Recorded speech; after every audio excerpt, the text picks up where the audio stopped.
সম্মানিত সুধী, এ পর্যায়ে বক্তব্য রাখবেন দেশের বিশিষ্ট ব্যবসায়ী, সমাজসেবক, তিনবার নির্বাচিত সিআইপি হাজী আব্দুস সোবহান। রেমিটেন্স যোদ্ধারা দেশ উন্নয়নের অগ্রদূত শীর্ষক আলোচনা সভায় সম্মানিত সভাপতি কবি শাহজাহান আবদালী, কবি ও রম্য লেখক, আসসালামু আলাইকুম ওয়া রাহমাতুল্লাহি ওয়া বারাকাতুহু। আসলে আমরা ছোটবেলা দেখেছি বা শুনেছি যে আমাদের বাইরের থেকে একমাত্র রেমিটেন্স আসতো আমাদের পাট, চা,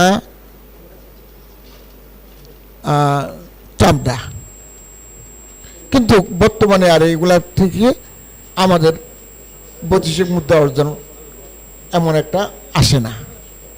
একমাত্র এখন আমাদের বৈদেশিক মুদ্রা অর্জনের একমাত্র উপায় হলো আমাদের এই রেমিটেন্স যোদ্ধারা। এই রেমিটেন্স যোদ্ধারা যে দেশের উন্নয়নে যে কত বড় একটা ভূমিকা পালন করতে আছে, আসলে আমরা সাধারণ পাবলিক এটা অনুমানও করি না। আজকে যদি আমাদের এই সমস্ত রেমিটেন্স যোদ্ধারা যদি সবাই যদি একযোগে দেশে আসে যায়, তাহলে দেখবেন যে আমাদের রিজার্ভ শূন্য। তাহলে তারা কত বড় ভূমিকা পালন করতে আছে। কিন্তু সবচেয়ে দুঃখের বিষয় হলো সারা বিশ্বের মধ্যে শ্রমিক রপ্তানির জন্য মনে হয় আমরা সবচেয়ে বেশি ভূমিকা পালন করি বাংলাদেশ, যদিও ছোট একটা দেশ। আমি সৌদি আরবে দেখেছি যে এই আমাদের এই লোকগুলি সৌদি আরবে যখন যায়, যাওয়ার পরে এরা কিন্তু যাদের আন্ডারে কাজ করে অধিকাংশ ফোরম্যানে আমরা দেখি হয় ইন্ডিয়ার নতুবা পাকিস্তানের, তাদের আন্ডারে এরা কাজ করতে হয়।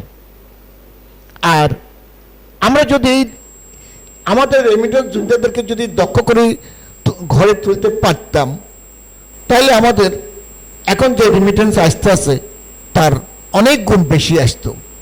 কারণ ওদের আন্ডারে কাজ করে যে সামান্যটুকু পায়, আর যদি আমরা যদি দক্ষ জনশক্তিতে তাদেরকে রূপান্তরিত করতে পারতাম, তাহলে এদের আন্ডারে বরং পাকিস্তান এবং ইন্ডিয়ার লোকেরা কাজ করত। তাহলে আমরা সাধারণ শ্রমিকের মতো তাদের আন্ডারে কাজ করি। আমাদের সরকার এদেরকে দক্ষ করার জন্য অনেক ভূমিকা নিয়েছে, তবে সেটা প্রয়োজনের তুলনায় আমি বলবো অনেক কম। বিশ্বের এমনও কোনো দেশ আছে যে অষ্টম শ্রেণী পর্যন্ত সাধারণ শিক্ষার পরে ক্লাস শিক্ষক নির্ধারণ করে দিবেন কে কারিগরি শিক্ষার দিকে যাবে, কে ইঞ্জিনিয়ার হবেন, কে ডাক্তার হবেন। কিন্তু আমাদের দেশে আমি এমন কোনো ভূমিকা আমি দেখি না। অথচ আমরা যেহেতু এই শ্রমিকের উপরে, এদের রেমিটেন্সের উপরে দেশ নির্ভরশীল, তাহলে আমি আমার সরকারকে বলবো যে আমাদের শিক্ষাটাকে আরও যুগোপযোগী করার জন্য।